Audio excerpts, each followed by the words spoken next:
सर्वांना नमस्कार.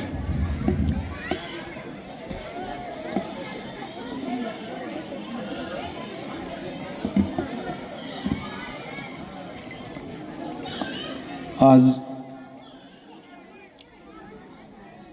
आपल्या शाळेमध्ये आपल्या सगळ्यांच्या उपस्थितीमुळं जे चित्र दिसतंय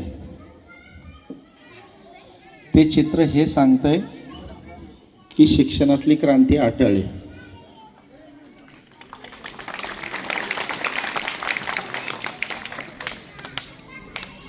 असं नेहमी बोललं जातं की चांगल्या कामासाठी माणसं एकत्र येत नाहीत, पण ज्या कामाची गरज लक्षात आलेली आहे लोकांना, आता बदल फक्त शिक्षणाने होऊ शकतो. आणि आपल्या गावातली शाळा, सरकारी शाळा म्हणजेच आपली शाळा जर चांगली असेल आणि आपल्या मुलांना ती जागतिक दर्जाचं, आंतरराष्ट्रीय दर्जाचं शिक्षण आपल्याच गावात देत असेल, ते पण मोफत, तर ही गोष्ट त्या मुलांच्या भविष्यासाठी खूप महत्त्वाची ठरणार आहे. आणि सगळ्यांच्या लक्षात आता ही गोष्ट आलेली आहे. आपल्याच गावात नाही, गावोगावी आता हे सगळ्यांच्या लक्षात आले. ज्या पद्धतीने आपण समाजामध्ये सध्याचे प्रश्न पाहतोय, मी या ठिकाणी आपणासमोर भाषण करण्यासाठी नाही आलो, तर आपल्याशी संवाद साधायला आलोय. सध्याची परिस्थिती जी समाजातली दिसते आणि जेवढे प्रश्न आहेत, साधारण 70-80 वर्षापासून आपण शाळा, जिला आपण सरकारी शाळा म्हणतो, किंवा त्यानंतरच्या काळात खाजगी शाळा आल्या, आणि त्या खाजगी शाळांच्या मध्ये आणि सरकारी शाळांच्या मध्ये ज्या पद्धतीचं शिक्षण आपल्या मुलांना मिळालं, ती मुलं साधारण आत्ताची देश चालवणारी, राज्य चालवणारी, गाव चालवणारी ती पिढी आहे. मग 70-80 वर्ष शिक्षण मिळाल्यानंतर आपल्या इथं प्रश्न कमी व्हायला पाहिजे होते का वाढायला पाहिजे होते? तर ते प्रश्न वाढत चाललेले आहेत, समस्या वाढत चाललेल्या आहेत. मग नेमका प्रॉब्लेम कुठे आहे? ह्या गोष्टी आता लोकांच्या लक्षात आलेल्या आहेत. सरकारी शाळांना नावं ठेवून झाली, खाजगी शाळेमध्ये मुलं टाकून झाली, त्याहीपेक्षा मोठं नुकसान तिथं दिसायला लागल्यानंतर आता परत एकदा सगळ्यांच्या लक्षात आलंय की आपली शाळा म्हणजे आपल्या गावातली सरकारी शाळा, आणि तिलाच आता मोठं केलं पाहिजे. मग प्रश्न येतो, आता हे करायचं कोणी? कारण ती सरकारी शाळा आहे. मग आपल्याला अचानक असं वाटतं की सरकारी शाळा आहे तर सरकार पाहून घेईल. मग अशा पद्धतीने जर आपण विचार केला तर साधारण 1,11,000 सरकारी शाळा आहेत असं आपण समजून घेऊ. आपला देश विकसनशील देश असं आपण म्हणतो. सगळ्याच गोष्टीला प्रायोरिटी देताना शिक्षणाला पहिली प्रायोरिटी तिथं देता येत नाही. बऱ्याच काही समस्या त्यांच्याही समोर असतात. समजा आता आपण उदाहरण घेतलं वाबळेवाडीचं, तर त्यांनी दान केलेली जमीन आणि तिथं उभी राहिलेली शाळा इमारत आणि आतलं सगळं साहित्य, याचा सगळ्याचा जर एकंदरीत विचार केला तर एक शाळा आंतरराष्ट्रीय दर्जाची करायला तिथं 5-6 कोटी रुपये खर्च आले. मग अशा 1 लाख आणि 1 लाखापेक्षा जास्त शाळा आहेत, मग तिथं 5-6 लाख कोटी आपल्या प्रायोरिटी शिक्षणाला दिली तर उभं करू शकतं का कोणी? टाकू शकतं का कोणी? मग पर्याय येतो हळूहळू करू. मग आपल्या गावात त्याचा वाटा येईपर्यंत 5-6 वर्ष, 10 वर्ष निघून जातील. त्या 10 पिढ्यांना ज्या पद्धतीने एका अर्थाने त्या बरबादच होणार आहेत. मग त्याला जबाबदार कोण? त्या 10 पिढ्यांसाठी काहीतरी व्यवस्था आपल्याला आत्ताच केली पाहिजे. किंवा दुसरी गोष्ट, ज्या पद्धतीने वाबळेवाडीत काम झालं, ज्या पद्धतीने जालिंदर नगरमध्ये काम झालं, किंवा आत्ता ज्या पद्धतीने तुमच्या शेजारी गर्दरेवाडीमध्ये काम झालं, ह्या पद्धतीने काम उभं जर केलं तर हा प्रश्न आपण ताबडतोब सोडवू शकतो. त्या ठिकाणी त्या शाळांनी त्या गावाने उभं राहिलं आणि त्या शाळा उभ्या केल्या. वाबळेवाडीच्या 2012च्या पहिल्या ग्रामसभेमध्ये असं ठरलं होतं की आपल्याला आपली शाळा उभी करायची. का उभी करायची? तर येणारा काळ असा आहे की आपल्या मुलांची स्पर्धा प्रगत देशातल्या मुलांशी होणार. पूर्वी सोपं होतं, गावातल्या गावात स्पर्धा असायची किंवा फार तर शेजारच्या गावात स्पर्धा असायची. त्यानंतर थोडासा धक्का आपल्याला बसला की शहरातल्या मुलांबरोबर आपल्याला आपल्या मुलांची स्पर्धा सुरू झाली. पण आता त्याच्याही पुढे गेले सगळं आणि प्रगत देशातले जे प्रगत देश आहेत जगामध्ये त्या देशातल्या मुलांच्या सोबत ह्या मुलांची स्पर्धा होणार आहे त्यांच्या करिअरसाठी. ज्यावेळेस ते उभे राहतील पुढे जाऊन त्यावेळेस. मग प्रगत देशातल्या शाळा कशा आहेत, तिथं कसं शिक्षण मिळते, तिथं शिक्षण घेऊन आलेली मुलं आणि आपली मुलं यांची ज्यावेळेस स्पर्धा होईल त्यांना चांगलं शिक्षण मिळालं ती 100% पुढे जातील. आणि आपण फक्त आपल्या मुलांकडून अपेक्षा ठेवत राहू की अरे याला हे व्हायला पाहिजे होतं, याने ते व्हायला पाहिजे होतं. पण दोष मुलाचा नाही. आपण त्याच्यासाठी चांगली व्यवस्था उभी करून दिली का, आपण त्याच्यासाठी चांगलं शिक्षण उभं करून दिलं का, हा विचार वाबळेवाडीने केला. आणि वाबळेवाडीने ठरवलं की आपली शाळा आपणच उभी करायची. मुळात सरकारी शाळा ही सरकारची नसते, ही पहिली गोष्ट आपण सगळ्यांनी लक्षात घेतली पाहिजे. सरकारी शाळा ही आपली असते, ज्यांची मुलं शिकतात त्यांची असते, ज्यांच्या गावामध्ये ती शाळा आहे त्या लोकांची ती शाळा असते. आणि त्या शाळेमध्ये ही जे पुढचं आपल्या गावाचं भविष्य इथं बसलेलं आपण पाहतोय, हे गावाचं भविष्य जे इथं घडतंय आता, आज ज्या पद्धतीचं शिक्षण त्यांना मिळतंय पुढच्या 15 वर्षानंतर गाव आपलं तसं असणार. शिक्षण चांगलं नाही मिळालं तर त्याचे परिणाम आपल्याला ताबडतोब दिसत नाही. त्याचे परिणाम आपल्याला 10-15 वर्षानंतर दिसत. तिथं परिणाम दिसून पश्चाताप करण्यापलीकडे काहीच आपल्या हातात राहत नाही, कारण वेळ निघून गेलेली असते.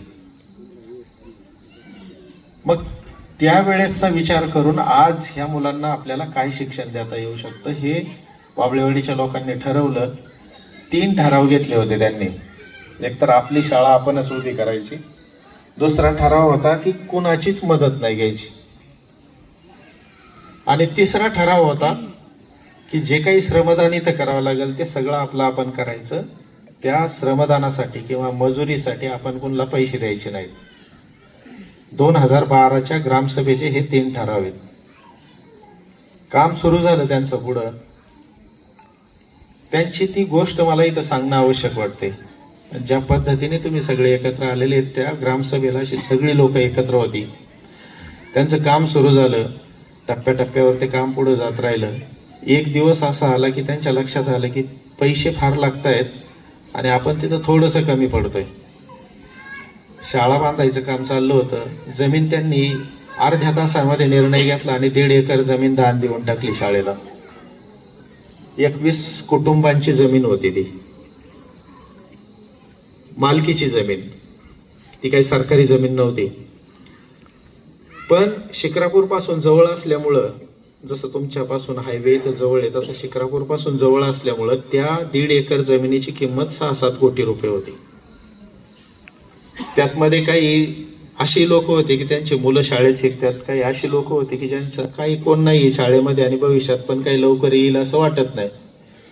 तरी सगळ्यांनी एक विचार करून ती जमीन शाळेला दान दिली. तिथे इमारत चालू झाली.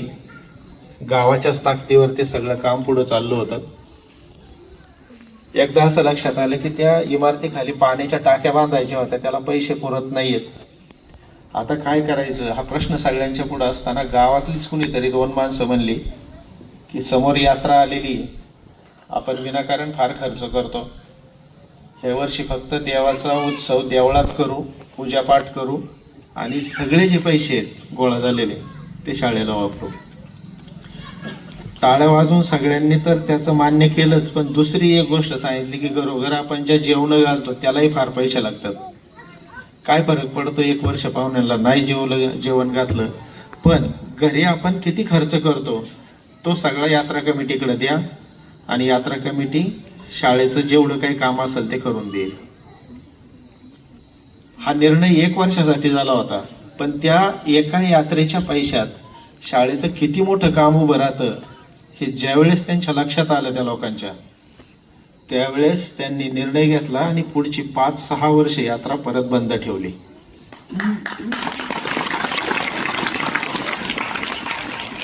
परिणाम काय झाला सांगतो. आज वाबळेवाडीत कुठेही उभं राहिलं तर प्रत्येक घर बघा, त्या घरातलं कुणीतरी NIT ला गेलंय, मेडिकल कॉलेजला गेलंय, COEP ला गेलंय, फार चांगल्या ब्रँचला शिकतंय. पुढच्या 1-2 वर्षामध्ये तो कोटीचं पॅकेज घेणार तो मुलगा. त्या घराचं कल्याण झालं. कशामुळे झालं? त्याच्या अगोदर ही परिस्थिती नव्हती. 4थी पर्यंतची शाळा होती, कसं तरी शिकायचं, 10-15 मुलं असायची. शेजारी शिक्रापूरला जायचं, तिथं हायस्कूल करायचं, तिथंच कॉमर्समध्ये 11वी-12वी करायची. जमलं पुढं तर जायचं कुठं डिग्री करायला, नाही तर आपलं घरचं काम बघायचं किंवा कुठं तरी कंपनीमध्ये 10-15 हजार रुपयावर कामाला जायचं. तिथपर्यंतचा हा प्रवास आहे. गावात शाळा झाली आणि गावातला प्रत्येक मूल दर्जेदार शिक्षण घ्यायला लागलं, चांगल्या कॉलेजला जायला लागलं. जी फक्त आपण स्वप्न बघतो की JEE मधून IIT ला जाणं, NEET मधून मेडिकल कॉलेजला जाणं, ही फक्त आपण स्वप्न पाहत होतो तोपर्यंत ती स्वप्न सत्यात आली. त्या गावातली प्रत्येक घरातलं मूल आज कुठं ना कुठं आहे. हे फक्त शक्य झालं ती शाळा मोठी झाली म्हणून, ती शाळा चांगली झाली म्हणून. मग ज्यांनी कुणी तिथं जमिनी दिल्या असतील, ज्यांनी कुणी श्रमदान केलं असेल, आज माझ्यासोबत वाबळेवाडीचे पण पालक आहेत, त्यांनी म्हणजे आता इथं सतीश कोठावळे असतील, प्रकाश असेल, सतीश भाऊंची मुलं होती, पण प्रकाशचं काही त्यावेळेस कुणी नव्हतं. पण रात्रंदिवस त्या शाळेच्या इमारतीला पाणी मारणं, बागेला पाणी घालणं, तिथली सगळी रंगरंगोटी पाहणं, तिथल्या लाईटची व्यवस्था, त्याच्यावर देखरेख करणं, ह्या सगळ्या गोष्टी त्यांनी केल्या. काय मिळत असेल त्याला? आजकाल आपण म्हणतो की काहीतरी मिळाल्याशिवाय कोणी काही करत नाही, पण आपण मिळण्याची भूमिका ही फक्त पैशात पाहतो. आणि काही हुशार माणसं आपण त्यांना म्हणू की ती मिळण्याची भूमिका समाधानाच्या स्वरूपात पाहतात. मला आनंद मिळतोय का, मला समाधान मिळतंय का, आणि भविष्य सुरक्षित होतंय का माझ्या कामाने, हे असं पाहणारी माणसं शाळेत काम करतात. आपण ज्याला विकास म्हणतो, मग तो विकास कोणाला असं वाटतं की थोडेफार रस्ते बांधले तर होईल, गटारं बांधले तर होईल, अजून काय काय केलं तर होईल. म्हणजे काय, मागच्या काही वर्षांपासून एक गोष्ट आपल्याला आवर्जून गावात दिसते की स्मशानभूमीवर खूप खर्च झालेले आहेत प्रत्येक गावात. इथलं मला माहीत नाही, पण स्मशानभूमीवर खूप खर्च झाले आहेत. तुलनेने शाळेत मात्र एवढा खर्च झालेला नाहीये. म्हणजे इथं जगण्यापेक्षा मरण्याची तजवीज फार नेटाने केली जाते आणि खूप सुंदर असतात स्मशानभूमी. म्हणजे एका ठिकाणी आमचेच एक मित्र होते पृथ्वीराज जाधव महाराज म्हणून, आणि त्या स्मशानभूमीत ते दशक्रियेच्या प्रवेशनाला गेले होते आणि ते गार्डन वगैरे सगळं पाहिल्यानंतर सहजच बोलून गेले, इतकं सुंदर स्मशान आहे, म्हणले तुमचं मरावं वाटतं इथं आलं. पण हीच भूमिका जर आपण शाळेसाठी ठेवली सगळ्यांनी, पहिली प्रायोरिटी शाळेला दिली पाहिजे. आज आपण ज्या समस्या आज आपण ज्यांचा विचार करतो, शाळा जर चांगली झाली तर पुढच्या 5 वर्षात एकही समस्या राहणार नाही त्यातली. कारण एक सुज्ञ पिढी त्या शाळेमध्ये निर्माण होईल आणि पुढं सगळ्या गावाचं विचाराचं परिवर्तन किंवा ती जी प्रगल्भता आहे एक असते शिकलेल्या माणसामध्ये आणि चांगलं शिक्षण घेणाऱ्या माणसामध्ये, हे चांगलं शिक्षण ही अधोरेखित होणारी गोष्ट आहे. याला इन्व्हर्टेड कॉमामध्ये वाचा थोडं, कारण आजकाल समाजाला त्रास शिकणाऱ्यांकडून आहे जास्त. जे जास्त शिकलेले आहेत त्यांचाच जास्त त्रास.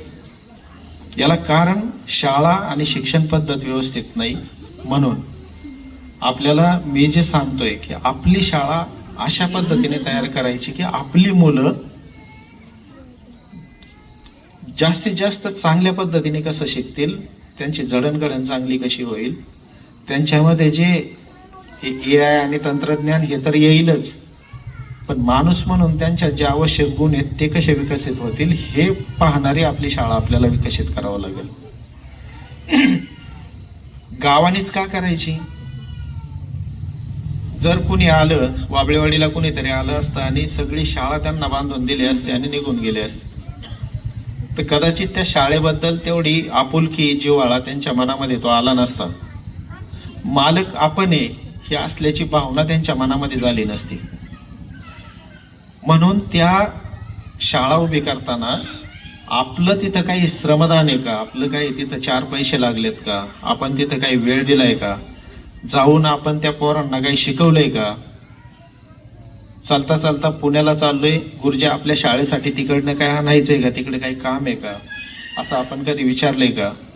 ह्या गोष्टी जर आपण केलेल्या असतील तर ती शाळा आपल्याला आपली वाटते. जाऊन तिथं गरज असेल त्यावेळेस काय आपण साफसफाई केली का? म्हणजे ह्या पद्धतीने जर आपण शाळेमध्ये अटॅच झालो, त्या पद्धतीने वाबळेवाडीची लोक झाली होती. आणि ती अटॅचमेंट इतकी मोठी होती, इतकी ताकदीची होती की त्या शाळेला उद्ध्वस्त करायला निघलेली माणसं, उद्ध्वस्त करायची पण काही कारणं होती. 32 मुलं सुरुवातीला त्या वाबळेवाडीच्या शाळेत होती. त्या 32 मुलांची 2-3 वर्षात तिथं मुलं झाली 721. आणि कधी नाही ते सरकारी मराठी शाळेला 5000 मुलांची वेटिंग लिस्ट लागली.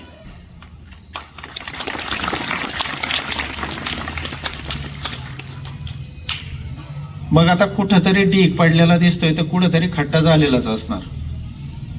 मग 2-3 खाजगी शाळा बंद पडल्या शेजारच्या, त्यात नको त्याची एकाची एक बंद पडली होती शाळा.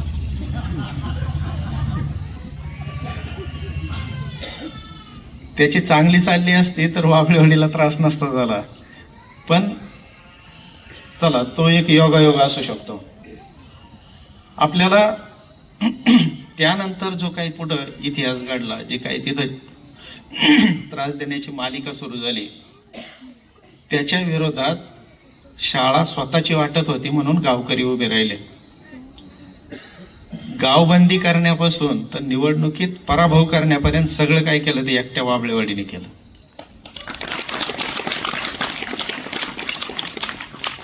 हे जोपर्यंत शिक्षणासाठी आपण एवढं ताकदीने उभं राहणार नाही किंवा पुढे येणार नाही, बाकी सगळ्या गोष्टी खोट्या आहेत. मी तुम्हाला तुमचा म्हणून सांगतोय, फक्त शिक्षण आणि शाळा खरी. संख्येने आपल्यापेक्षा महिलांची संख्या जास्त आहे. आमचा पण, मी आता 29 वर्ष या क्षेत्रात आहे. मुलाच्या शिक्षणाकडे महिलांना जास्त काळजी असते. बरेच जेंट्स पालक आम्हाला शाळेत येऊन विचारतात आमचा मुलगा कितवीत आहे. पण आपल्या मुलाचं कल्याण झालं पाहिजे, आपल्या मुलाला पुढं भविष्य चांगलं असलं पाहिजे, हे जर आपल्याला वाटत असेल तर शाळा आणि फक्त शाळा, याला ऑप्शनच नाही. ही गोष्ट पहिल्यांदा आपण लक्षात घेऊ. सरपंच आणि जे सदस्य या ठिकाणी मी पाहिले, मी आल्यावर त्यांना बोललो की सगळाच तरुण वर्ग आहे, सगळ्यांची मुलं ह्या शाळेत असतील.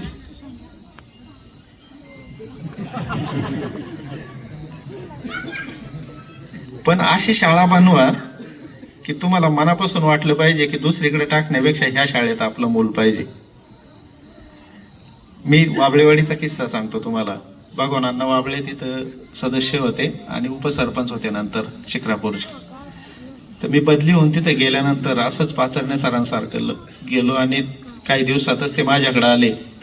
म्हणले गुरुजी आपण काय करू, आता इथली मुलं काही बाहेर जात आहेत इंग्रजी माध्यमात, तर तुम्हीच चला, आपण त्यांच्या घरी जाऊ आणि त्यांना समजून सांगू की आता गुरुजी आलेत, तुमची मुलं ह्या शाळेत टाका. त्यावेळेस मी त्यांना म्हणलं होतं की अण्णा, त्याला वेळ घालवण्यापेक्षा आपण शाळा चांगली करून घेऊ. शाळा चांगली झाली की ही सगळी माणसं बरोबर ओळीने आपल्याकडे ॲडमिशनला येतील. तेच झालं. पुढच्या 2-3 वर्षामध्ये 32चे जे 721 झाले, गावातली सगळी मुलं तिथे ॲडमिशन घेऊन आली.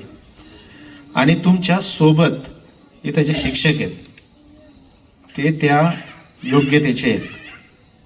तुम्हाला तर ती ओळख झालीच असेल, पण पाचरणे गुरुजी असतील, भापकर मॅडम असतील. आत्ताच बोलताना इथं मॅडम सांगत होत्या की शनिवार असू द्या, रविवार असू द्या, हे शाळेत असतात, मुलांना शिकवतात.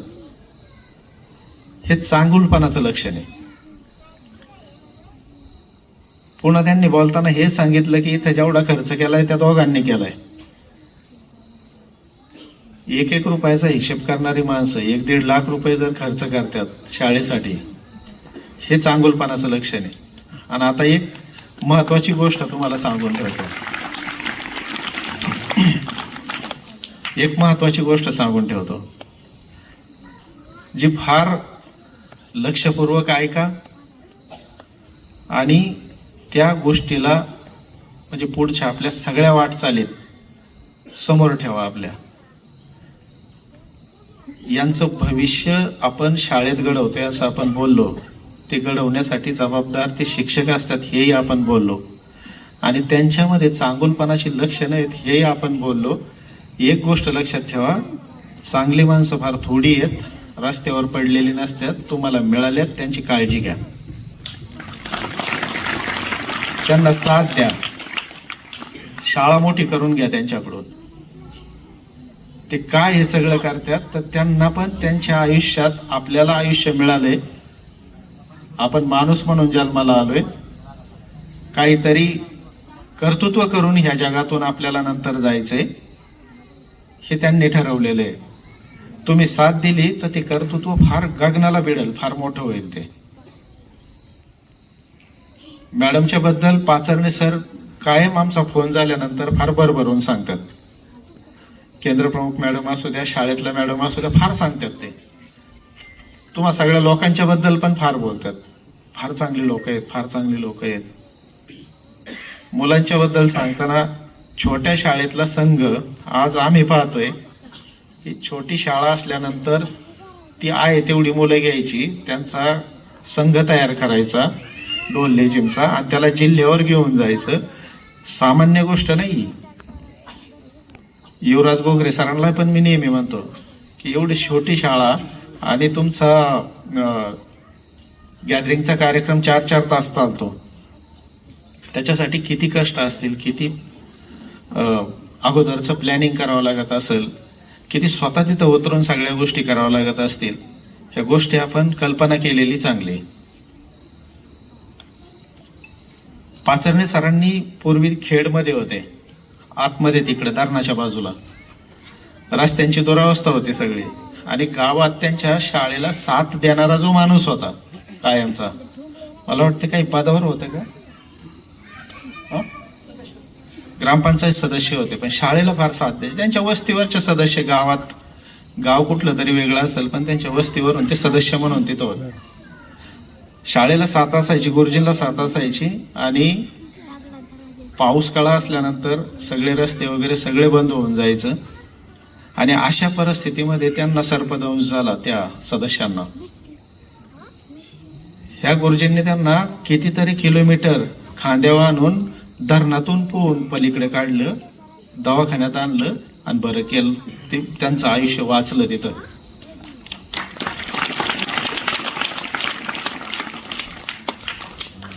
कराटेचं प्रशिक्षण त्यांनी घेतलंय, त्यांनी कितीतरी जणांना शिकवलंय. शारीरिक सक्षमता आणि मनाचा मोठेपणा ह्या गोष्टी जुळून आल्या की फार चांगलं असतं सगळं. तुम्ही त्यांना टास्क द्या, गुरुजी आपल्याला असं करायचं, आणि सोबत त्यांच्या राहा. कुठल्या बाबतीत ही माणसं कमी नाहीत पडणार, दोघंही, भापकर मॅडम असतील किंवा गुरुजी असतील. आमचा फोन झाल्यानंतर तुमची शाळा सोडून आमचा दुसरा काही विषय नसतो. मुळात हे सगळं जुळल्यामुळं तर पुढं सगळं घडतंय. आज आपण इथं बसलोय आणि बोलतोय. ही तुमची शाळा फार सुंदर आहे, परिसर फार मोठा आहे, आणि तुमच्याकडे फार मोठी मोठी आणि चांगली माणसं आहेत. शेळके भाऊंसारखी माणसं, म्हणजे आजपर्यंत 29 वर्ष आम्ही समाजात आहे, त्याच्या आधीही समाजात काम करायचो, चळवळ म्हणून काम करायचो, लोकांच्या सोबत राहायचं, लोकांच्या समस्या पाहायच्या, समस्यांमध्ये काही पर्याय आपल्याला देता येतो का पाहायचं. अनेक प्रयोग केले, अनेक माणसं पाहिली, अनेक माणसांच्या सोबत राहिलो, वाबळेवाडी असेल, नंतर जालिंदर नगर असेल, नंतर अनेक महाराष्ट्रातल्या शाळा आणि त्या शिक्षकांनी तिथल्या ग्रामस्थांना दर शनिवारी 2-3 हजार माणसं शाळेत येतात, त्यांना अटेंड करतोय. चेहरा पाहिला की सांगू शकतो माणूस कोणत्या उंचीचा आहे. म्हणून सहजपणे बोलून गेलो की शेळके भाऊ समोर बसलेत, आप्पा समोर बसलेत. अशा विचारांनी हे जर गाव चाललेले तर मग शाळा तिथं कमकुवत राहायला नको. जनरली होतं काय, कुठल्याही एखाद्या गावात जा तुम्ही आणि प्रवास करतोय आपण आणि एखाद्या गावातून बाहेर निघतोय तर आपली सरकारी शाळा लगेच ओळखू येते बघा. साधारण उदासवाणी इमारत दिसली अनाथ पोरासारखी, ज्याला आईबाप नाहीत अशी, की आपण समजून घ्यायचं ही सरकारी शाळा आहे.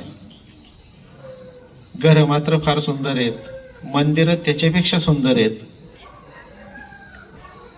मागच्या शनिवारी बीडच्या महाजनवाडीमधून काही लोक आली होती आमच्याकडं आणि ती शाळा पाहिल्यानंतर त्यांनी सहजच बाकीच्या सगळ्या लोकांशी आम्ही बोलत होतो आणि त्यांनी सहज प्रश्न विचारला की म्हणले गुरुजी, आमच्या मराठवाड्यातली गावं गरीब येतो, हे सगळं कसं करायचं आम्ही. आता प्रश्न आम्हालाही सांगणाऱ्याला आणि ऐकणाऱ्याला बॅकफुटवर नेणारा होता की पैशाचं काही सोंग आणता येत नाही ना, आपण काय उत्तर देणार यांना. मग नंतर बोलता बोलता म्हणलं आता थेट नाही विचारायचं, यांच्या लक्षात येईल मी काय म्हणतोय. बोलता बोलता वेगळे प्रश्न झाले. मग म्हणलं गावची लोकसंख्या किती, तर म्हणले 1400. घरं किती आहेत, तर म्हणले अमुक अमुक. काय काय आहे तुमच्या गावात, मंदिरं किती आहेत, म्हणले मंदिरं बरेच आहेत, आत्ताच 2 वर्षापूर्वी एक मोठं मंदिर बांधलंय म्हणले आम्ही, आणि त्यात एक उत्साही कार्यकर्ता होता, म्हणला 1.5 कोटी रुपयाचं आहे. म्हणलं तुम्हीच बांधलंय का कोणी बांधून दिले तुम्हाला. नाही नाही, बांधून कोण देत असतं, म्हणले आमचं आम्हीच बांधले. मग म्हणलं कुठंतरी आमच्यासारखी माणसंच कमी पडली दा, की तुम्हाला हे सांगायला पाहिजे होतं त्यांनी की ते मंदिर गरजेचं आहे, ठीक आहे, पण त्याच्या आधी हे मंदिर गरजेचं आहे, जिथं माणसं उभी राहतात. एवढं बोललो आणि काय त्यांना झालं माहीत नाही. त्यांच्यात एकत्रित चर्चा झाली आणि ती शाळेच्या समोरच सावलीला मीटिंगला बसले. आणि आता गावगावची पद्धत वेगळी असते बोलण्याची वगैरे, फार मोठ्याने आवाज यायला लागला. आम्हाला वाटलं काय भांडण झालंय का काय झालंय. कोणीतरी आमच्यातलं एक जण तिथे गेलं, परत आलं, म्हणले भांडत नाही, ती मीटिंगच आहे.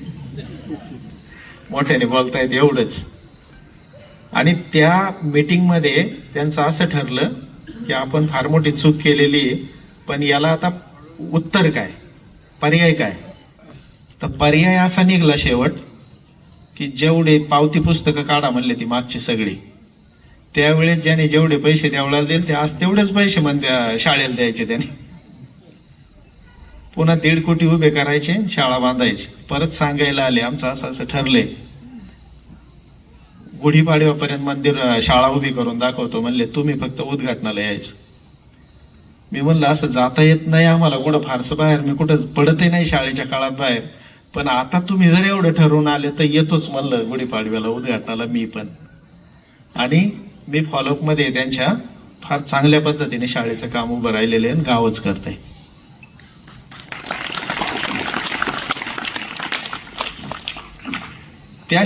त्याच्या दुसऱ्या शनिवारी फुलंब्रीमधलं आळंद नावाचं गाव आलं होतं शाळेमध्ये. तिथे असंच प्रश्नोत्तर चालू असतात. मी विचारलं लोकसंख्या, तर म्हणले 4000. शाळेत मुलं किती आहेत, तर म्हणले 130. आता हा रेष जुळत नाही ना. म्हणलं एवढी कमी कशी काय मग 4000 लोकांच्या गावात. नाही म्हणले बरीचशी मुलं आमची इंग्लिश मिडियमला आहेत. म्हणलं का बरं. म्हणले काय नाही, शाळा आमची व्यवस्थित नाही एवढी. म्हणलं का मी शिक्षक चांगले नाहीत का. नाही नाही, शिक्षकांना नाव ठेवा जागा नाही म्हणले, ते फार प्रामाणिक आहेत, फार चांगलं शिकवतात, पण इमारत ठीक नाही, तिथे काही सुविधा नाहीत, प्रयोगशाळा, लायब्ररी, अमुक तमुक ह्या ज्या गोष्टी तुमच्या इथं पाहतोय आम्ही, तर अशा काही आमच्या गावात नाही आहेत, म्हणून आम्ही इंग्लिश मिडियमला पाठवतोय. मग कुठं इंग्लिश मिडियमला, तर फुलंब्रीच्या आउटस्कर्ट्समध्ये किंवा संभाजीनगरमध्ये आम्ही पाठवतोय. संभाजीनगरमध्ये तिथं फी किती जाते असं विचारलं तर म्हणले संभाजीनगरमध्ये आतमध्ये जर गेलं तर तिथं 2 लाख रुपये साधारण वर्षाला जातात, आणि बाहेर जर कुठं शिकवलं तर 1 लाखात होतं. आणि बाहेर गावाच्या 400 मुलं जात आहेत, त्यांना गणित सांगितलं की दरवर्षी तुमच्या गावातून सरासरी 1 लाख रुपये खर्च धरला तरी 4 कोटी रुपये बाहेर चाललेले आहेत. मग त्यातले 50 लाख घेऊन जर शाळा चांगली केली असती तर पिढ्यानपिढ्या तुमच्या इथं शिकल्या असत्या. आपल्याला असं वाटतं की आपल्यापुरतं पाहिलं विषय संपला, पण गाव म्हणून आपल्याला माणूस म्हणून आपल्याला समूहाचाच विचार करावा लागतो, गावाचा विचार करावा लागतो. सगळ्यांनी मिळून जर एखादी गोष्ट केली तर आज ही तुमची शाळा फार वेगळ्या पातळीवर जाऊ शकते. आज जगाला ज्याची गरज आहे. स्वीडनमध्ये गेलो होतो, वाबळेवाडीच्या मुलांना आणि त्या स्वीडनच्या शाळांचा आणि वाबळेवाडीचं टायप असायचं, आणि तिथं काय चांगल्या गोष्टी आहेत त्या आम्हाला पाहायला ते दाखवित होते आम्हाला. तर एका 7वी-8वीला असणाऱ्या 5-6 मुलांचा ग्रुप तिथं होता आणि त्यांना आम्हाला भेटायला नेलं. म्हणले यांना ओळखता का? म्हणलं काय कारण ओळखायचं एवढ्या लांब? तर म्हणले हा जो मुलांचा ग्रुप आहे ना, यांनी एक गेम बनवलेला आहे, तुम्ही तो खेळत असाल म्हणले. त्या गेमचं नाव आहे अँग्री बर्ड्स, आणि तो अँग्री बर्ड्स गेम यांनी 4 वर्षापूर्वी बनवलाय म्हणून सांगितलं. विचार करा, 7वी-8वीला मुलं आहेत, 4 वर्षापूर्वी जर गेम बनवलाय तर 3री-4थीला असताना बनवलेला होता. आता जेवढी माणसं हा गेम जगभरात खेळतात त्यांनी काही नेक्स्ट लेवल घेत गेले की त्याचे जे पैसे आहेत त्यांच्या खात्यात जमा होतात, करोडो रुपये रोजचे. पण पैसे जमा होऊ द्या, माझा प्रश्न दुसरा आहे, हे कोडिंग कधी शिकले असतील 3री-4थीची मुलं? प्रश्न बरोबर आहे. त्यासाठी जे कोडिंग लागतं, जे ज्ञान लागतं, हे कधी शिकले असतील? तर ती पहिलीत वगैरे असताना शिकले असतील. मग त्यांची मुलं जर पहिलीला कोडिंग शिकू शकतात, आपल्या मुलांनी कुठं शिकलं पाहिजे? इंजिनिअरिंग झाल्यावर कोडिंगचा क्लास लावला जातोय. आता हा गॅप अगदी कधी भरून काढणार आपण सगळा? शाळेत आपली पोरं जात्यात, शिकतात, ग्रॅज्युएशन झाले की त्यांच्या लक्षात येतं कारण जग बल तिकडे गेलंय, आपण बल तिकडे चालू. मग कुठंतरी कोर्सेस, क्लासेस लावून ते मॅच करायचा प्रयत्न केला जातो आणि कसं तरी स्वतःला त्या सिस्टीममध्ये चिटकवलं जातं. तिथं ज्या पद्धतीने शिक्षण चाललंय आपल्याला त्याच पद्धतीचं शिक्षण इथं द्यावं लागणार आहे. नाहीतर आपल्याला सरकारी शाळेत शिकलाय आणि ग्रामीण भागात शिकलाय म्हणून कोणी सहानुभूती द्यायला मोकळा नाही. आपल्या समोर आपल्या मोरांचं नुकसान झालेलं आपल्याला बघावं लागणार आहे. इथून पूर्वी जमून जात होतं, आता नाही जमणार. ज्ञानाचा वेग दुप्पट व्हायला 2.5 वर्ष लागतात फक्त. आपण काही दिवसापूर्वी ज्या कल्पना करत नव्हतो आज ते सगळं प्रत्यक्षात घडताना पाहतोय. कृत्रिम बुद्धिमत्ता असू द्या, मशीन लर्निंग असू द्या, रोबोटिक्स असू द्या, इतक्या वेगाने आलंय सगळं. पूर्वी आपण ज्याच्याकडे 4 बैल आणि नांगर असायचा, 2 जण असायचे, त्यांना फार मागणी असायची. ज्याच्याकडे बैल नाहीत तो म्हणतो की माझं नांगरून दे एवढं. तेच त्यांना सगळ्यांना रोजगार होता, त्या 2घांना होता आणि 4 बैलांना पण रोजगार होता. जसा ट्रॅक्टर आला तसं काय झालं, त्यांचं संपलं. ज्याला ट्रॅक्टर चालवता येतो त्याचं तिथून पुढे थोडंसं बरं राहिलं. आता ट्रॅक्टर असे आलेत त्याला GPS आणि गट नंबर टाकून दिला की एकटाच ट्रॅक्टर जातोय आणि नांगरून परत घरी येतोय. आता रोजगार राहिला का त्याला? मग आता रोजगार कुणाला? ती सिस्टीम तयार करणाऱ्याला, कोडिंग करणाऱ्याला, प्रोग्राम करणाऱ्याला, काही नवीन शोध ज्याच्या डोक्यामध्ये एक संकल्पना येतील त्याला. हा वेग आपण पाहिलं पाहिजे. हे जग आता कसं बदलतंय हे आपण पाहिलं पाहिजे आणि त्या पद्धतीने आपली शाळा आपल्याला उभी केली पाहिजे. जालिंदर नगरची शाळा फक्त 7 महिन्यात उभी राहिली होती, पण ते 7 महिने फार मोठे होते. जालिंदर नगर काही तुमच्या गावासाठी इतकं समृद्ध नव्हतं. 20-22 घर आहेत, आणि अगदी 8 मै बागायती असणारी शेती, कारण धरणातून पुनर्वसित झालेली वस्ती आहे ती. आणि 3च मुलं होती त्या शाळेत. बंद करायच्या यादीत शाळेचं नाव होतं. आणि वाबळेवाडीत झालेल्या त्या सगळ्या खेळानंतर वाबळेवाडीची शाळा उद्ध्वस्त करायची ह्या नादाने माझी तिथून बदली करून मला तिकडे टाकलं. पण माझ्या पुढं पण चॅलेंज होतं की ती जर शाळा मला उभी नाही करता आली तर लोक म्हणतील वाबळेवाडी फक्त अपघाताने उभी राहिली होती.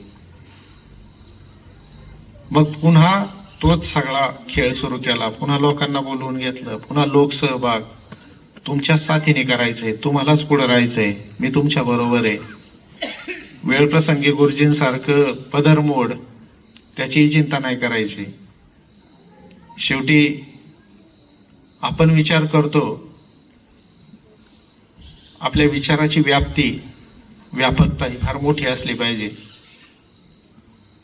त्याने आपल्याला त्याचे चांगले परिणाम कधी कधी दिसून येतात.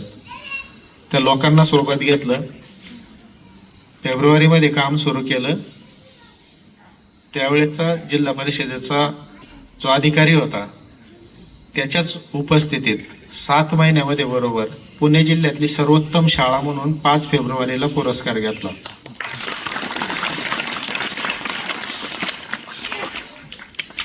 पुरस्कार आणायला फक्त आम्ही गेलो नाही, पोरांना पाठवलं. काहीतरी थोडाफार निषेध असलाय पाहिजे म्हणून. त्यानंतर 2-3 महिन्यात माझी शाळा सुंदर शाळामध्ये पहिली आली मुख्यमंत्री स्पर्धेमध्ये. आणि दुसऱ्या वर्षी जगात काय चाललंय आता, सरकारी शाळा म्हणून वाबळेवाडीची शाळा पुढे आणली होती, जालिंदर नगरची पुढे आणली. सरकारी शाळेत आपण चांगलं काम करतोय, पण महाराष्ट्राच्या ह्या सीमारेषेत आपण कुठपर्यंत राहायचं, जगात काय चाललंय आणि तिथं आपण कुठे आहे हे आपण पाहिलं पाहिजे. हा विचार मनात आला. आणि T4 एज्युकेशन म्हणून जी इंग्लंडची संस्था आहे ती जगातल्या शाळांचं रँकिंग करते. ज्या स्पर्धेत सहभागी होत्यात त्या स्पर्धेला नाव आहे वर्ल्ड बेस्ट स्कूल, जगातली सर्वोत्तम शाळा स्पर्धा. त्याच्यामध्ये सगळ्या खाजगी शाळा यापूर्वी सहभागी असायच्या. तिथं पहिल्यांदा आपली सरकारी जिल्हा परिषदेची शाळा उतरवली आम्ही. टप्प्याटप्प्यावर आपली शाळा पुढे जात राहिली. मुलाखतीला गेलो, टॉप 10 मध्ये गेलो, म्हणजे पहिल्या 10 मध्ये. आणि त्यानंतर पब्लिक वोटिंग होतं. खूप लोकांनी मतदान केलं. तुमच्यात पण खूप सारे असे लोक असतील की ज्यांनी त्यावेळेस ते लिंकला मतदान केलेलं असणार आहे. त्या सगळ्या प्रक्रियेनंतर निकाल लागला एक दिवस. जगातली 1 नंबरची शाळा आपली जिल्हा परिषदची सरकारी जालिंदर नगरची शाळा ठरली. फार सांगितलं जातं ना की खाजगी शाळा चांगल्या आहेत, सरकारी शाळा चांगल्या नसतात. आत्ता गुगल करून बघा मोबाईलला, की जगातली 1 नंबरची शाळा कोणती आहे त्याला विचारा, तो सरकारी शाळेचं नाव घेतोय. सरकारी शाळा आणि तिची जी फिलॉसॉफी आहे, सरकारी शाळा आणि तिची जी शिक्षण पद्धती आहे, हीच माणूस म्हणून घडवू शकते. फक्त माझा शब्द लक्षात ठेवा. ह्या शाळेला म्हणजे जिथं स्वतःची पदरमोड करणारी माणसं काम करतात. मला सांगा, ही आपली सरकारी शाळा आहे आणि एक कुठंतरी खाजगी शाळा आहे. इथं आपण सगळेजण ह्या मुलांसाठी काम करतो. काय अपेक्षा आहे आपली या मुलांच्या आईबापाकडून? त्या शिक्षकांची काय अपेक्षा आहे मुलांच्या आईबापाकडून? पदरमोड करतात ती माणसं, इथं वेळ देतात त्यांचा, काहीच अपेक्षा नाही, तरी पण काम करतोय. आणि दुसरीकडे जा खाजगी शाळेत, कशाकडे पाहून काम करतात? त्या पोराच्या बापाच्या खिशाकडे पाहून. स्वार्थाच्या हेतूने जी माणसं काम करतात त्यांनी सरकारी शाळेची बरोबरी करू नये. आणि चांगुलपणा तिथं नाहीच आहे. वाईट हेतूनीच कामं चालल्यात. हेतूच सगळ्यात जास्त महत्वाचा असतो. वाईट हेतूने जिथं काम केलं जातं तिथं कधीही सात्विकता येऊ शकत नाही. तिथं कधीही चांगलं काही घडू शकत नाही. चांगलं घडणार तर फक्त सरकारी शाळेत घडणार. चांगले शिक्षक आणि त्यांना तुमच्यासारख्या चांगल्या गावकऱ्यांचा पाठिंबा, हे जर घडलं तर तिथंच फक्त आपली मुलं घडतील, माणूस म्हणून तयार होतील, आपल्या आईबापाला सांभाळणारी पिढी तयार होईल. नाही तर मध्यंतरी पेपरला आलं होतं, कुणीतरी बालरोग तज्ज्ञ होता, त्याची दोन्ही मुलं बालरोग तज्ज्ञ होती, सुना पण डॉक्टर होत्या, ती चारही अमेरिकेत होती. आणि ज्यावेळेस यांना कुठंतरी आता चालता येईना, उठता येईना, बसता येईना, तर अनाथ आश्रमात टाकलं, वृद्धाश्रमात. आणि वृद्धाश्रमात ज्या दिवशी त्यांचा देह ठेवला त्यांनी, त्या मुलांना फोन केले तर ते म्हणले आम्ही व्यस्त आहे, तुम्ही असं करा, अंतिम क्रिया तिथंच करा, आम्हाला झूम मीटिंग लावून द्या. ही इंग्लिश मीडियमची पैदास आहे सगळी. आपली पोरं वाया नाही जाणार जी सरकारी शाळेत शिकल्यात ती. त्यांना तेवढ्या ताकदीची शाळा फक्त मिळू द्या, ती त्यांच्याही पुढे जातील. हा निर्णय आज आपल्याला घ्यायचा. गर्दरेवाडीची शाळा, इथं महेश काळे गुरुजी बसलेले आहेत गर्दरेवाडीचे, त्या दिवशी आपल्या आजूबाजूच्या शाळांची पण तिथं माणसं आली होती. वाळकीची लोक होती, कोरेगाव बिवरची होती, येवले वस्तीची होती, अजून मला वाटतं आत्ता पण इथं आलेले आहेत, हातवळ्यांची लोक होती. आमची शाळा त्या पद्धतीची करायची असा विचार घेऊन त्या ठिकाणी ते आलेली माणसं होती. हा बदल आहे जो दिसतोय आता आपल्याला स्पष्ट. आणि ती गर्दरवाडीची शाळा ठरलं करायची, मला वाटतं 27 डिसेंबरला निर्णय झाला, पहिली भेट झाली 27 डिसेंबरला तिथं.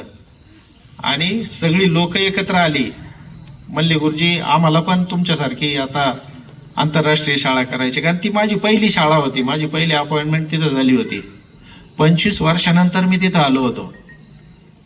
25 वर्षानंतर आल्यावर तेच सगळं प्रेम, तोच जिव्हाळा, आपुलकी, हे सगळं पाहिल्यावर फार मनातून असं दाटून आलंय मनात. आणि मी बोललो तिथं, सध्याच्या काळात 25 दिवस कुणी कुणाला लक्षात ठेवत नाही. आमच्यासारख्या शिक्षकांना तुम्ही जर 25 वर्ष स्वतःच्या काळजात जपून ठेवताय, तुम्ही ग्रेट माणसं आहेत. मग विषय असा पुढे आला की तुमच्या शाळा तिकडे आंतरराष्ट्रीय झाल्या, पण तुम्ही उभी केलेली, आपण उभी केलेली शाळा सामान्य राहिली. आपल्याला ती शाळा मोठी केली पाहिजे, आंतरराष्ट्रीय करायची. होईल का? त्यांना मी हे सांगितलं की तुमची तयारी असेल तर नक्की होईल, तुमची तयारी असेल तर मी आहे बरोबर. सांगा म्हणले कसं करायचं. म्हणलं काम करावं लागेल. करू की म्हणले, पूर्वी नाही आपण काम केलं का? म्हणलं पैसे पण आपल्याला उभे करावं लागतील. त्यांनी सांगितलं पैसे, त्यावेळेस परिस्थिती नव्हती तरी पण आपण एक शाळा उभी केलेली. आता तर आमची परिस्थिती चांगली, आणि एवढ्या गावापुढं किती असे पैसे लागणार आहे. तिथं तात्या म्हणून एक जण होतं, म्हणले यंदाची यात्रा बंद, तेवढ्यातच शाळा होईल. निर्णय झाला, काम सुरू झालं 1 तारखेला. 1 जानेवारीला काम सुरू झालं, कालच्या 31 जानेवारीला काम पूर्ण झालं. एका महिन्यात आलेल्या माणसांनी आपल्या तिथं शाळा पाहिली. ती त्या शाळेत गेल्यानंतर आपण भारतात आहे का हा प्रश्न पडतो. आपण ज्याला आंतरराष्ट्रीय दर्जाची शाळा म्हणतो ना, युरोप अमेरिकेतल्या गावात अशी शाळा असणार किंवा असते, त्याच्याही पेक्षा 2 पावलं पुढे ती शाळा झाली. जिथं जायला 4 वेळा गेलो तरी 5व्यांदा विचारावं लागतं शाळा कुठे, इतकं दुर्गम आहे ती जागा. तिथं जर ह्या दर्जाची शाळा उभी राहू शकते, आणि कोण करतंय? तिथली माणसं, त्या पोरांचे आई बाप, आजी आजोबा. रात्रंदिवस काम केलं. त्या 60, 70, 80 माणसं असायची. दिवसभर ज्याला वेळ येते दिवसभर काम करायचं, रात्रीचे ज्याला वेळ येतो रात्रीचं काम करायचे. रात्रंदिवस काम केलं. शाळा त्यांनी खूप सुंदर बनवली. तुमच्या जवळ आहे अगदी, एकदा पाहून या ती शाळा. तुम्ही जालिंदर नगर बऱ्याच जणांनी पाहिलेले. जालिंदर नगरची रंगीत झेरॉक्स सेम टू सेम तयार झाली फक्त एका महिन्यात. लोक म्हणतात की बदलत नाही. अरे बदलतंय, खूप वेळ लागतो. नाही लागत, एका महिन्यात होतंय. खूप पैसे लागतात. कशाला लागतात? फक्त गावाने केलं. आपली इच्छाशक्ती पाहिजे. आपल्याला हे वाटलं पाहिजे की शाळेतच बदल होणार आहे, शाळेनेच बदल होणार आहे, शिक्षणानेच आपली पिढी घडणार आहे. आणि हे आपल्या मनात एकदा फिक्स झालं की त्याच्यानंतर आपण निर्णय घेणार आणि मग त्या गुरुजींसोबत उभं राहायचं. प्लॅन सगळा तयार आहे, तो गर्दरेवाडी तिथं तयार झालाय. शिक्षण पद्धती आत्ता त्याच्यावर IIM अहमदाबाद काम करते. IIM अहमदाबाद त्याच्या केस स्टडीज तयार करते. त्या सगळ्या केस स्टडीज आपण सगळ्या महाराष्ट्रासाठी ओपन करून देणार आहे की वाचा आणि आपल्या आपल्या शाळा घडवा. फक्त वाचून नाही समजलं तर त्याच्यावर आधारित व्हिडिओ बनवलेले आहेत, व्हिडिओ पहा, समजून घ्या, आपल्या आपल्या शाळा घडवा. पण आता समाजाने पुढे आलं पाहिजे. आपण म्हणतो मराठी मराठी मराठी शाळा, मराठी शाळा. इमोशनल होऊन चालणार नाही. मराठी शाळा जगातल्या स्पर्धेला तोंड जर देऊ शकत असेल तर कशाला लोक खाजगी आणि इंग्रजी शाळेमध्ये नेऊन आपली मुलं टाकतील. आणि मग ती शाळा त्या दर्जाची उभी करायची जबाबदारी कुणाची आहे तर आपली. ही पोरं तुमच्याकडे आशेने पाहत आहेत. पुढचं भविष्य कसं असलं पाहिजे आत्ताच्या करत्या माणसांनी ठरवायचंय. आणि आपण करू शकतो. आपल्याकडे मन एकदा हात वायऱ्यावर. हे फार छोटं काम आहे तुम्ही सगळ्यांनी ठरवलं तर. त्याच्यात काय काय करावं लागतं सगळं कागदावर आहे. त्याची टीम पण, व्हॉलेंटिअरची टीम पण इथं सोबत आहे. गुरुजींचा त्यांचा माझ्यापेक्षा जास्त परिचय, सगळं तयार आहे. आता फक्त तुम्हाला उभं राहायचंय आणि तुम्ही उभे राहिले की आपली शाळा उभी राहते. मी विनंती करेल आपल्याला, काळाची गरज आहे म्हणून आता उभं राहिलं पाहिजे. संपून जाईल एक ना एक दिवस सगळं जर आपण शाळा नाही उभ्या केल्या तर. समाज सुद्धा संपून जाईल. समाज कोणत्या पातळीवर चाललाय हे तुम्हाला मला वेगळं सांगायची गरज नाही. ही जडणघडण आपल्याला आपल्या मराठी शाळेत केली पाहिजे या पोरांची, तर पुढचं भविष्य आपलं सुरक्षित आहे. तुम्हाला हात जोडून विनंती करतो सगळ्यांना, तेवढी करायसाठी इथं आलोय. फार ताकदीने उभं राहू, आपली शाळा मोठी करू. आणि फक्त तुमची शाळा आणि तुमच्या पोरांसाठी करताय असं मनात ठेवू नका. इथं शाळा चांगली झाल्यानंतर दौंडमधल्या शाळा तिकडे जालिंदर नगरला आणि वावळेवाडीला येण्यापेक्षा वाखारीला येतील. इथली शाळा पाहतील, तुम्हाला विचारतील सांगा हे कसं केलं. त्यावेळेस त्यांना पण समजून सांगा की अशा अशा पद्धतीने आम्ही विचार केला, असं ठरवलं, असं काम केलं आणि आमची शाळा फार सुंदर झाली. त्या पद्धतीने सगळ्यांनी आपण काम करू. महाराष्ट्रातल्या शाळा आपल्याला चांगल्या करायच्यात, आपल्या देशातल्या शाळा आपल्याला चांगल्या करायच्यात. आजपर्यंत सरकारी शाळा 60, 70, 80 वर्ष झाले आपण म्हणतोय. आजपर्यंत त्याच्या अगोदर कधीही म्हणजे शिक्षण व्यवस्था ही समाजाच्याच ताब्यात होती. आज जरी आपण त्याला सरकारी शाळा म्हणत असो तरी ते काही काळ तो भ्रम बाजूला ठेवायचा आणि आपल्या शाळा आहेत असं समजून ते सगळं हातात घ्यायचं. असे चांगले शिक्षक तुमच्या सोबत आहेत. ह्या चांगल्या शिक्षकांना सोबत घेऊन इतक्या ताकदीने मोठी शाळा आपल्याला उभी करायची की सगळ्या महाराष्ट्राला आपण इथून प्रेरणा देऊ, आत्मविश्वास देऊ की छोटी शाळा जरी असली, होती आमची छोटी शाळा, आम्ही तिला फार मोठी केली. पटसंख्या तर पुढच्या वर्षापासून आपोआप वाढेल.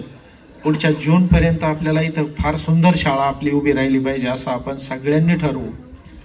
जे काही असेल त्याच्यासाठी जे काही आपल्याला करता येईल, कोणाला आर्थिक करता येईल सहकार्य तर त्यांना आर्थिक करा. त्या शिक्षकाकडे ते द्यायचं नाही आर्थिक सहकार्य अजिबात. कारण फार माणसं वेगळ्या पद्धतीची तयार झालेली आहेत. तुमच्याच मग ते ग्रामपंचायतचं नियोजन ठेवा, नाही तर गावची काही वेगळी माणसं त्याच्यासाठी तयार करा. त्या वेगळ्या माणसांची एक शाळा सुधार समिती होऊ द्या. त्या शाळा सुधार समितीचं जॉईंट अकाउंट असू द्या. शिक्षकांनी फक्त सांगायचं की आम्हाला ह्या गोष्टींची गरज आहे आणि मोठ्या बुजुर्ग माणसांच्या सल्ल्याने त्या शाळा सुधार समितीने ते सगळी कामं करून द्यायची. ज्या विश्वासाने दर महिन्याला एकत्र बसायचं असंच की ह्या महिन्यात हे काम केलं, अशा पद्धतीने खर्च झाला आणि हा तो ताळेबंद, याच्यावर सगळ्यांनी सह्या करा आणि पुढच्या महिन्यात आपल्याला हे काम करायचंय. जसं शक्य होईल, ज्याची जेवढी क्षमता आहे, शाळेसाठी 3 महिने द्या, फक्त 3 महिने. हा फेब्रुवारी तर आता गेलाच आहे, मार्च, एप्रिल आणि मे हे 3 महिने फक्त शाळेसाठी द्या. फार दिवस नाही लागत शाळा मोठी व्हायला. ह्या 3 महिन्यानंतर तुम्हाला लक्षात येईल की आपल्या पोरांचं भविष्य सुरक्षित झालेलं आहे.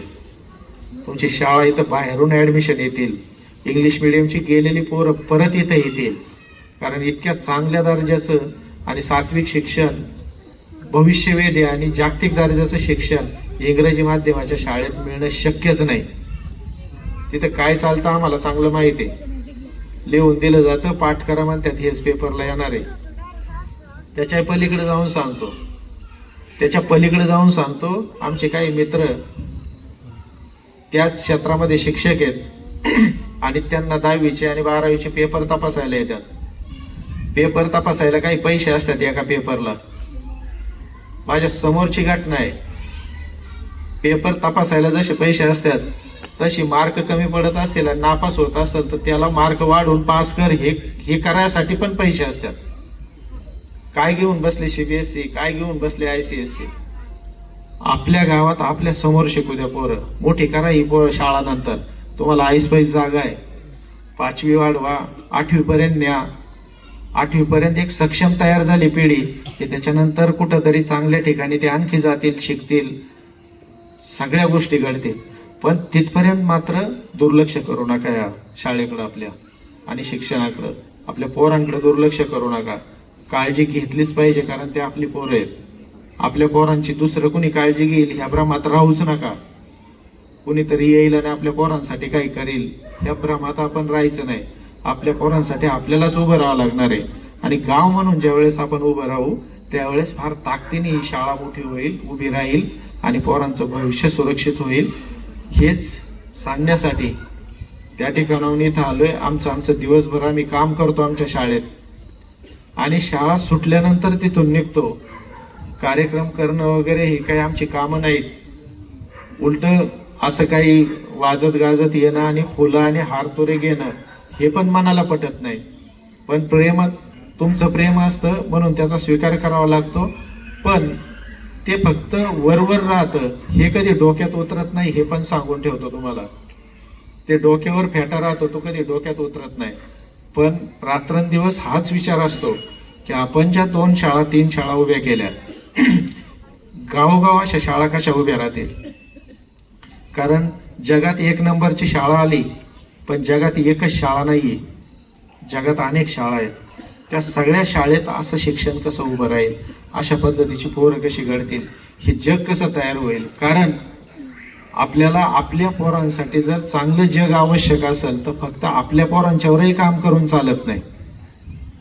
तुम्हाला सांगतो, ज्या पद्धतीने आता पिढी घडते ना, शिकणारा हुशार असणारा एक मुलगा तिथं खेळला, क्लासला जाऊन बसला आणि काय वाद झाला माहित नाही, शेजारचा मुलगा त्याचा गळा चिरून निघून गेला, पोलीस स्टेशनला हजर राहिला. काय मोबाईल दिला नाही म्हणून गळ्याला फास अडकून घेणारी पण पिढी आत्ताची. फक्त शाळा चांगल्या नाहीत ना म्हणून हे सगळं घडतंय.